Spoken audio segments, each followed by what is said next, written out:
So if you're a professional, an entrepreneur, maybe part of a corporate team looking at opportunities in the Asia-Pacific region, especially China, the idea of a longer work stint is just incredibly appealing. It absolutely is. It's a market that really demands a serious commitment. And what's interesting now, compared to, say, a decade ago, is that the physical side of things, finding a comfortable place to live, a place to work, that's actually easier than ever. Oh, much easier. Whether you need a serviced apartment for a few months, a hotel, or even a serviced office space, the infrastructure is there. Right. The resources are available now to find that temporary home or workspace pretty straightforwardly. Exactly. That old hurdle of just sorting out housing in Asia Pacific. It's highly manageable now. The challenge isn't the real estate. No. It's the government bureaucracy. And that's the administrative reality check, isn't it? Because even when the work really demands 6 months or 9 months or even a year, you see so many global companies still defaulting to these short in and out assignments. Cycling people through. Yes, cycling staff through every 2 or 3 weeks. And you have to ask why. It's not the job, and it's definitely not a lack of comfortable accommodation. It's the sheer weight of the paperwork. It's the maze. That maze of bureaucracy pushes companies right back into that short-term travel mode. Okay, let's unpack this. This deep dive is focused entirely on that maze. We're here to help you navigate the complex administrative reality, the visas, the permits, the residency rules, that can turn what seems like a simple extended stay in China into, well, a monumental logistical exercise. And what's so fascinating here is you can really see the core tension in China's system. On one hand, they desperately want to attract global talent, especially those top-tier skills. But on the other, they maintain this incredibly tight regulatory control over every single foreign national who sets foot in the country.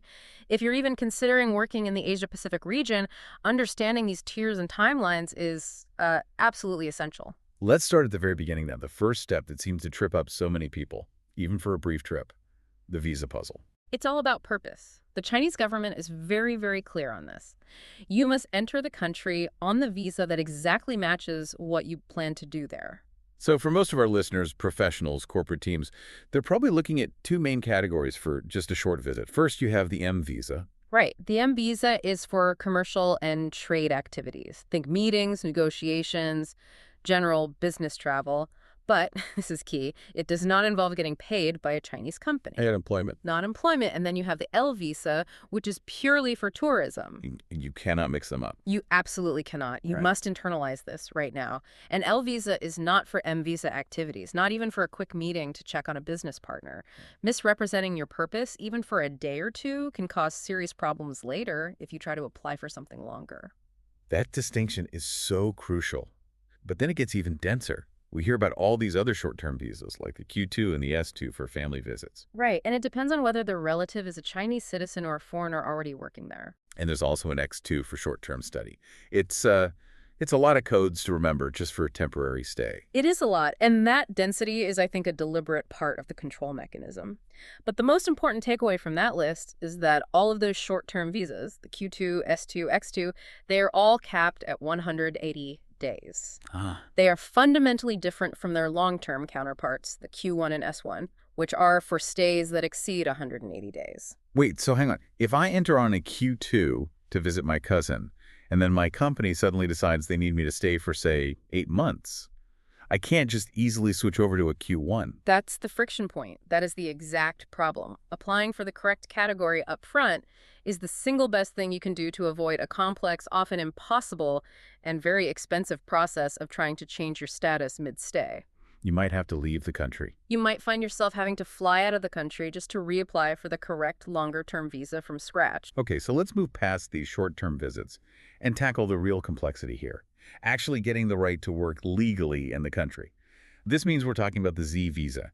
And for the real high flyers, the R visa. When we talk about employment, yes, we're looking at 2 main paths. The Z visa is the standard work visa for any foreigner who is going to be employed by a Chinese company. For a long time, it was the only path. But then the Chinese government introduced the R visa, sometimes called the talent visa. That's right. This is their official fast track. It's for specialized, high-level skills, and it's aimed squarely at attracting those top-tier professionals they feel are essential for their economy. But for either one, the Z or the R, there's a document you have to get first. Yes. And this is the true gatekeeper of the entire work application process. It's called the Notification Letter of Foreigner's Work Permit in China. That sounds incredibly specific. So help me understand the sequence. Is that notification letter the same as the final work permit?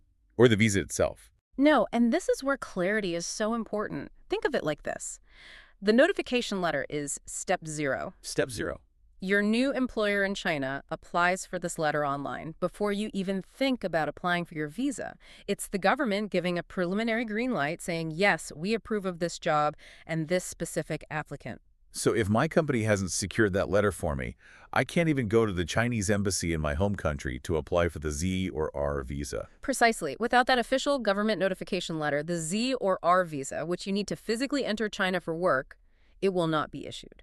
The employer submits all the details, company info, your info, and the review online takes about 10 to 15 working days. Although I imagine it's faster for top talent. As we'll see with Tier A, yes, sometimes much faster. The fact that the whole timeline starts ticking based on an administrative review happening thousands of miles away before you've even packed a bag, that really highlights the challenge for companies. It requires a ton of pre-planning.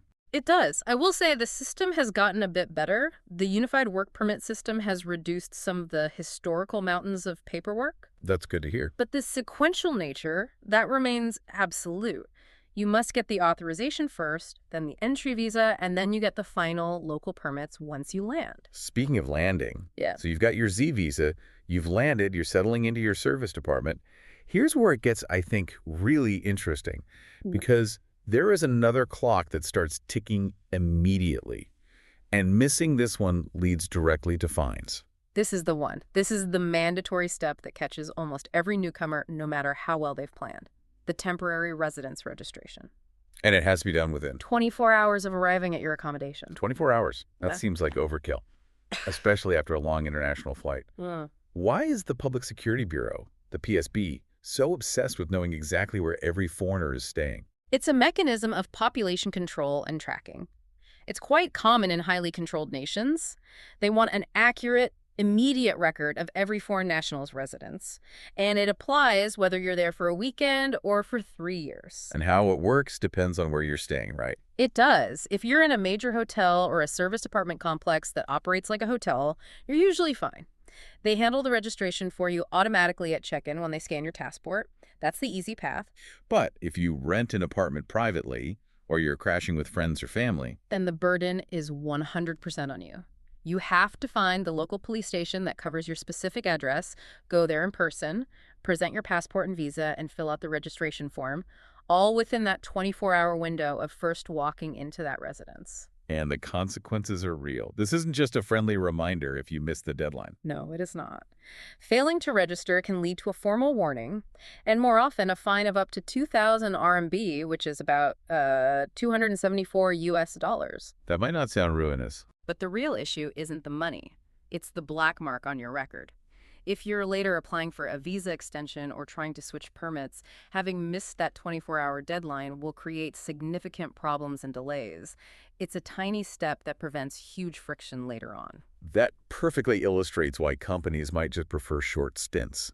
The potential for human error in meeting these strict, time-sensitive rules is just so high. It's a risk management calculation for them. Okay, let's look at the system China uses to decide who gets an easy time and who doesn't. The three-tiered talent system. This tiered system is really the backbone of their modern immigration policy. It officially divides foreign workers into tiers A, B, and C, and it determines everything. The speed of your application, the length of your permit. It's kind of like a corporate VIP list, but designed by the government. So Tier A is the coveted green channel. This is where those R visa applicants often land. We're talking highly qualified professionals, CEOs, top academics, specialists who score 85 points or more on their system. Yes, based on factors like salary, education, professional experience, and so on. And the benefits are huge. Oh, the benefits for Tier A are staggering, and they show you China's priorities. They get expedited service, and those age and education limits that restrict Tiers B and C often waived entirely for Tier A. That notification letter we talked about, for Tier A, it can sometimes be approved in less than a week. Then you have Tier B. These are the skilled workers who fit current market needs, scoring between 60 and 85 points. Right. This is where most standard engineers, mid-level managers that kind of require technical staff will land. The process is manageable, but it's very tightly controlled. And Tier C is the bottleneck. It's the bottleneck. This covers other foreign talents, and critically, their applications are strictly limited by regional and national quotas. The whole system is deliberately designed to streamline entry for the most desirable skills while heavily restricting everyone else. So connect these tiers to the practical reality of living there. Let's talk permit validity and renewal. If I'm a Tier B professional, how long do I have before I have to do all this paperwork again? Okay, so the standard work permit duration is 1 year. 1 year. Just 1 year. If you're classified as Tier B, you can usually apply for an extension of up to 2 years. But Tier A talent, the top professionals, they can secure work and resident permits valid for up to 3 years. 3 years of stability versus 1 year of constant renewal pressure. That is a huge incentive. But the renewal process itself sounds like another major friction point. It is the ultimate pressure point for any corporation managing expat teams. Companies must begin the renewal process a minimum of 30 days before the current permit expires. A full month before. A full month. And the processing itself takes about 7 to 10 working days, so that 30-day window is not a suggestion. It's essential margin for error. And if you start that renewal late, what happens? If the permit expires, it is automatically canceled. The person is immediately working illegally, they can no longer be paid, and they face serious pressure to leave the country. That constant cycle of monitoring these 30-day pre-renewal deadlines is exactly why companies look at it and just decide short focus trips are easier. So we've got the notification letter, we've survived the Z visa application, navigated the 24-hour registration. The final required step for any long-term employee is the resident permit. Yes. This is done locally after you've entered, and it must be completed within 30 days of your arrival on that work visa. This is the document that grants you the actual physical right to reside in China long-term. And this often involves an in-person visit, right? To a local authority like the Exit Entry Administration in Shanghai for fingerprints and a digital photo. Exactly. The system wants to see you in person to confirm you are who you say you are. The process takes about 1 to 2 weeks, and its validity usually mirrors the work permit, so typically 1 year. But again, the Tier A folks get a benefit. Of course. Tier A individuals in major cities like Beijing or Shanghai can receive resident permits valid for up to 5 years. 5 years of freedom from that bureaucratic cycle is a complete game changer. If we connect all this to the bigger picture, let's talk about the ultimate goal for many, permanent residency. Compared to the yearly or even 5-yearly renewal of a resident permit, PR is, well, it's a whole different ballgame. It fundamentally changes your entire relationship with the government and the economy. It means you can stay indefinitely, no more visa worries, no more work permit renewals, ever. You essentially get the administrative status of a citizen. What are some of the key practical benefits of holding that card? Well, the daily administrative gains are massive. You get a PR ID card, and that card streamlines everything. You can use it, not your foreign passport, to book high-speed trains, reserve hotels, handle most local tasks. It integrates you so much more smoothly into the domestic systems.